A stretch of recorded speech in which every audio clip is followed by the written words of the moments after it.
on, family? Today I want to talk about the breadwinner slash head of household position.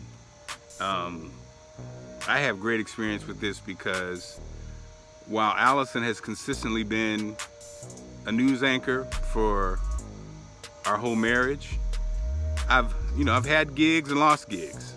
I was thinking about maybe three or four, or something like that, as far as the consistency of a high level income, or the income that matches when we got married. And so when you talk about breadwinner and head of household, this always, I notice, becomes an interesting conversation. Not with us though, not with me and Allison. I think we've worked it out, which is great. But I just wanted to give those who are struggling with it some advice. Number one, that breadwinner head of household stuff, if you can stay away from it, stay away from it. You're a team, and your goal is to stay together and get through whatever challenges that you have. Don't get caught up on who's making the most money at the time. Don't get caught up on who the boss is. You have to navigate your situation the best you can, and everybody does it a different way. And so, and again, I'm not saying our way's the right way. I'm just saying don't beat yourself up if you're not the high earner in the relationship, especially guys, because society puts a lot of pressure on that. It's almost like the like the Stedman effect. You know what I mean? Like people like Oprah Winfrey, and then there's Stedman. Now, hey, Stedman has a career. He's not Oprah, but he's got a career. And I tell you what, it's funny. You have to have your ego in check when you are, when you are the man and not the high earner, based on society. For me, it was easy because I never placed the value on my check from a standpoint of my status in the relationship. And I think that's the same way, again, Allison and I, we looked at it that way. So it wasn't a thing where just because so-and-so's the high earner, then that means that they're the boss of everything. No, we are two grown-ass people, and we're gonna make our decisions, and we're gonna work together.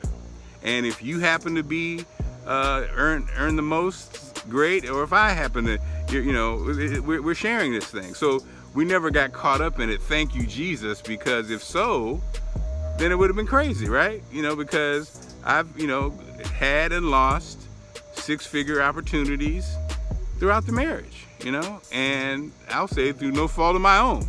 But at the end of the day, all I'm saying is, you can't get caught up in that. But I do want to say, we talk about reinventing Marc Clarke, there definitely is a psychological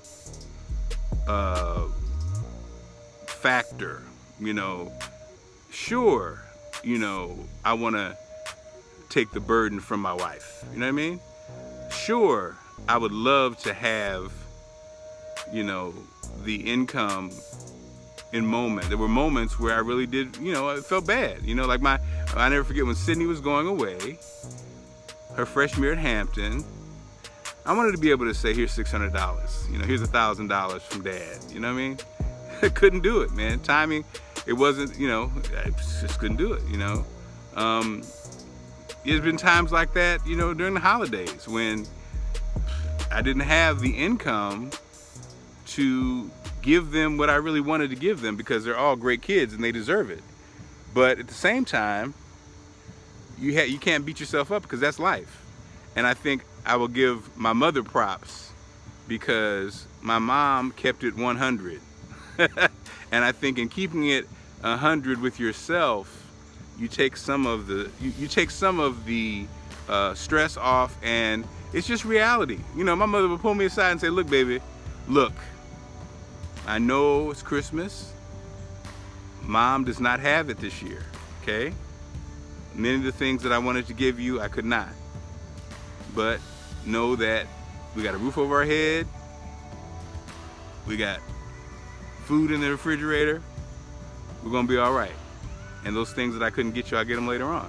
And boom, that was it, Mom kept it real.